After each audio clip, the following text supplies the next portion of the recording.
والسلام علیک یا رسول اللہ علی آلک و اصحابک یا حبیب اللہ، الصلاۃ والسلام علیک یا نبی اللہ وعلی آلک و اصحابک یا نور اللہ۔ درود پاک پڑھنے کے بے شمار فضائل و برکات ہیں۔ سرکار دو عالم صلی اللہ تعالی علیہ وسلم کا فرمان عالی شان ہے کہ جو کوئی شخص جمعہ کے دن 200 بار درود پاک پڑھے اس کے 200 برس کے گناہ معاف کر دیے جاتے ہیں۔ سبحان اللہ۔ علماء فرماتے ہیں کہ جمعہ کے دن اگر کوئی ایک نیکی کرے تو اسے 70 نیکیوں کا ثواب ملتا۔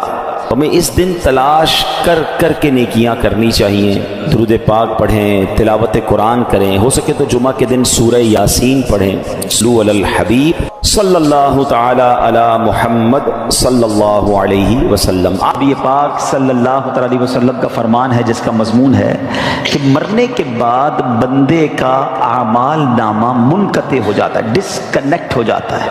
ہم مر جائیں گے، اب نیکیاں نہیں کر سکیں گے، مرنے کے بعد ایک بار سبحان اللہ کہنے کا موقع بھی نہیں ملے گا، مگر فرمایا 3 باتوں کے علاوہ 3 چیزیں جاری رہتی ہیں مرنے کے بعد بھی۔ نمبر 1، علم بندہ چھوڑ کر جائے، حدیث پاک کا مضمون ہے، جو باقی رہے لوگ اس سے نفع اٹھاتے رہیں۔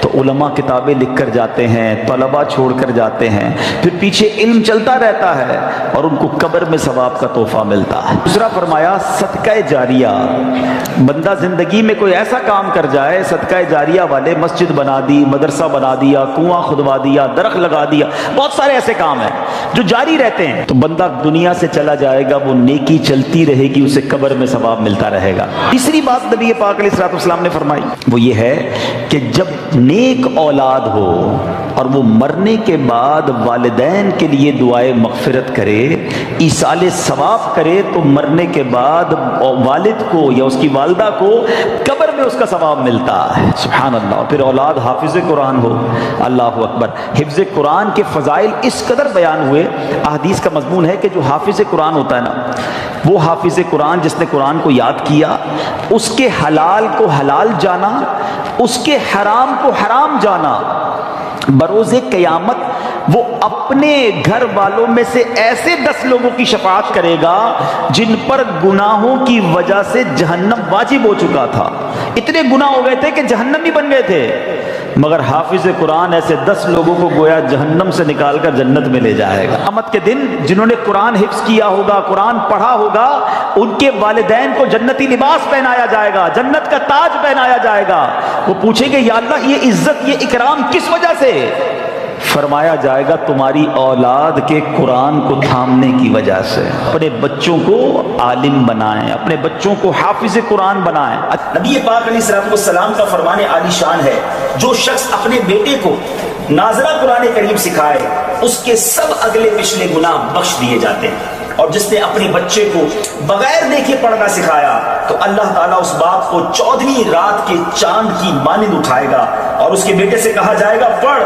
جب بھی وہ ایک آیت پڑھے گا اللہ تعالیٰ اس کے باپ کا ایک درجہ بلند فرما دے گا، یہاں تک کہ وہ پورا قرآن پاک ختم کر لے۔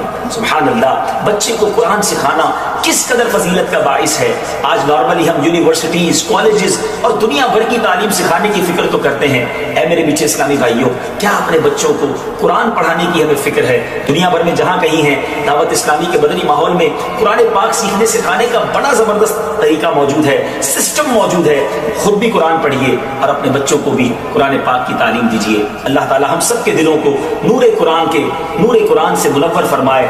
یہ بڑا مجرب ایک عمل ہم نے دیکھا، بزرگوں سے سنا کہ جس کے یہاں بیٹا نہ ہوتا ہو یا بیٹی کی تمنا ہو تو وہ سیدنا حمزہ رضی اللہ عنہ کے مزار پر حاضری دے کر یہ تمنا کرے کہ یا اللہ ان کی برکت سے مجھے بیٹا عطا فرما، اور جب بیٹا عطا ہوگا تو میں اس کا نام حمزہ رکھوں گا۔ کئی حمزہ ملے مجھے، یہ بتایا تھا، ہم نے وہاں جا کے نیت کی اور یہ حمزہ ہمیں مل گیا۔ تو چلیں جو نہیں جا سکتے آج ان کا تصور کر کے اللہ سے دعا کرنی ہے کہ اللہ ان کے صدقے بیٹا عطا فرما دے، ہم بیٹا نبی پاک کے مبارک چچا کے نام پر حمزہ رکھیں گے۔ میرا کریم مولا دینے والا ہے اور اچھوں کے صدقے ہم پر بھی کرم ہو جائے گا انشاءاللہ۔ اچھا، حافظ قرآن کے حوالے سے ایک مدنی پھول اور دوں، یہ غفران بیٹا کے لیے بھی ہے، یوسف بھائی کے لیے بھی اور باقی لوگوں کے لیے بھی، کہ جب آپ کے بچے یا بچی حافظ قرآن بن جائے نا، ہمارا بہت بڑا ٹارگٹ ہوتا ہے یہ حافظ بن جائے۔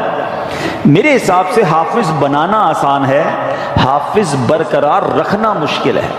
جیسے جیسے عمر بڑی ہوگی نا، اس کی زندگی میں اور مصروفیات بھی آئیں گی، تو اب حفظ بھلا دیتے ہیں لوگ، تو اس کا شاندار طریقہ یہ ہے کہ اب حافظ بن گئے، اب مرتے دم تک قرآن یاد رہے اس کا انتظام کرنا ہوگا، روزانہ دہرائی بھی ہوگی، جب کاروبار نوکری پہ لگ جائیں تب بھی روز کا 1 گھنٹہ مخصوص کرنا پڑے گا جو قرآن کو دہراتا رہے، ہر رمضان میں مصلی سنائیں تاکہ یہ حفظ باقی رہے، ورنہ چلا جاتا ہے۔ تو اگر آپ کو بچوں کو حافظ بنانا ہے بنانا چاہیے، لیکن اس کے بعد کا بھی نظام بنانا چاہیے۔ پہلے مدرسے میں پڑھاتے ہیں، حافظ بناتے ہیں، پھر اسکول میں ڈالتے ہیں، وہ جو مدری منا ہوتا ہے بابو بن جاتا ہے، اور اس کے بعد اس کو پتہ نہیں ایسی لائن میں ڈال دیتے ہیں کہ وہ سارا قرآن بھول جاتا ہے۔ تو اگر آپ نے حافظ بنایا تو بہترین طریقہ یہ کہ اس کو اب عالم بنائیں، کیونکہ جب بندہ حافظ بن جاتا ہے نا اللہ پاک اس کے دماغ کو بہت کھول دیتا ہے، اس کے سینے کو کشادہ کر دیتا ہے، علم کا نور اب اس کے اندر آنا شروع ہو جاتا ہے۔ تو جب وہ عالم بنتا ہے تو کہتے ہیں نا سونے پہ سہاگا، نور علی نور ہو جاتا ہے۔ تو اپنے بچوں کو حافظ بنائیں اور پھر عالم بنائیں۔ لوگ بڑے فخر سے کہتے ہیں میرا بیٹا P H D, doctor, engineer, ایک حدیث نہیں سنا سکتے کسی انجینئر کی فضیلت کی، کسی ڈاکٹر کی فضیلت کی۔ علماء کی فضیلتوں کے باب بھرے ہیں۔ نبی پاک علیہ الصلوۃ والسلام فرماتے جس کا مضمون ہے جب اور لوگ قیامت کے دن جنت میں جائیں گے نا تو علماء کو روک لیا جائے گا کہ رکو، باقی لوگوں کی شفاعت کر کے انہیں بھی جنت میں ساتھ لے جاؤ۔ علماء کہتے ہیں جو عابد ہوتا ہے نا، عبادت کرنے والا، نماز پڑھنے والا، نیکی کرنے والا، وہ تیراک کی طرح ہوتا ہے جو تیرتے تیرتے دریا پار کرتا ہے، تھک بھی جاتا ہے، مگر جو عالم ہوتا ہے نا وہ کشتی کی مانند ہوتا ہے، لوگ اس میں سوار ہوتے ہیں، وہ سبھی کو پار لگا دیتا ہے۔ تو اب لوگ آپس میں باتیں کرتے ہیں کہ یار خاندان میں ایک ڈاکٹر ہونا چاہیے، خاندان میں ایک وکیل ہونا چاہیے، جناب خاندان میں ایک عالم ہونا چاہیے، اللہ وہ دن دکھائے کہ خاندان میں ایک مفتی ہونا چاہیے، ایک حافظ قرآن ہونا چاہیے۔ ایسے بچے بناؤ تو انشاءاللہ یہ مرنے کے بعد آپ کے لیے صدقہ جاریہ کا باعث بنیں گے۔ آج بچوں پہ توجہ نہیں دیتے ماں باپ، بعد میں سر پکڑ کے روتے بھی ہیں بچہ نشے میں چلا گیا، غلط صحبت میں چلا گیا۔ آپ کو چاہیے تھا کہ آپ اس کی ایسی تربیت کرتے، اچھا مدنی ماحول آپ کے سامنے دعوت اسلامی کا ہے جہاں بچوں کی تربیت کا انتظام بھی موجود ہے، بچیوں کی تربیت کا انتظام بھی ہے، والد کی تربیت کا انتظام بھی ہے، والدہ کی تربیت کا انتظام بھی ہے۔ ہر طرف دعوت اسلامی نے مدرسے، جامعات، پھر ماشاءاللہ گھر بیٹھ کر مدنی چینل دیکھیں تو سب کی تربیت ہونا شروع ہو جاتی ہے۔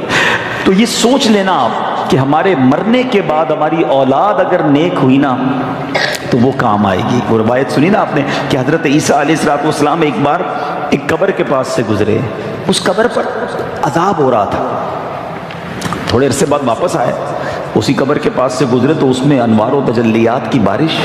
آپ نے کہا یا اللہ پہلے عذاب ہو رہا تھا اب رحمتیں برس رہی ہیں، یہ سب کیسے ہوا؟ ارشاد باری ہوا عیسیٰ جب یہ بندہ دنیا سے گیا تھا گناہگار تھا، بڑے گناہ کیے تھے، قبر میں عذاب ہو رہا تھا، مگر اپنی بیوی کو پریگننٹ حاملہ چھوڑ کے مرا تھا۔ اس کے یہاں بیٹا پیدا ہوا اور یہ بیٹا جب تھوڑا سا بڑا ہوا تو مدرسے گیا، اور جب مدرسے گیا تو قاری صاحب نے کہا بیٹا پڑھو بسم اللہ الرحمن الرحیم۔ جب اس کے بیٹے نے زمین کے اوپر مجھے رحمان اور رحیم کے نام سے پکارا، اے عیسیٰ مجھے حیا آئی کہ اس کے باپ کو زمین کے اندر عذاب دوں، میں نے اس کے عذاب کو دور کر دیا۔ بیٹا اللہ کو پکارے مغفرت باپ کی ہو جاتی ہے، لیکن اگر باپ بیٹے کی ایسی تربیت کرے کہ وہ نشہ کرے، وہ بے حیائی کے کام کرے، وہ غلط کام کرے، حرام روزی اس کے لیے چھوڑ کر جائیں گے تو یہ ہماری پنشمنٹ اور پٹائی کا باعث ہوگا۔ اللہ کرے کہ ہماری اولاد نیک بنے۔ اور یہاں اب میں بچوں سے بھی بات کر لوں کہ جن کے ماں باپ چلے گئے یا ماں باپ بوڑھے ہیں، ایسے کام نہ کرنا جس سے ماں باپ کو قبر میں تکلیف ہو۔ اگر وہ چلے گئے ہیں نا تو ان کے لیے خوب ایصال ثواب کرو، صدقہ خیرات کرو، نمازیں پڑھو، دعائیں کرو کہ اللہ ہمارے ماں باپ کی مغفرت کر دے، ان کی قبروں کو جنت کا باغ بنا دے۔ قرآن کہتا ہے کیسے دعا کرنی ہے، رب ارحمہما کما ربیانی صغیرا، اے اللہ ہمارے ماں باپ پر ایسے رحمت کر جیسے بچپن میں انہوں نے ہم پر رحمت کی، ہمیں تکلیف نہیں آنے دی، اپنے دامن میں چھپا لیتے تھے۔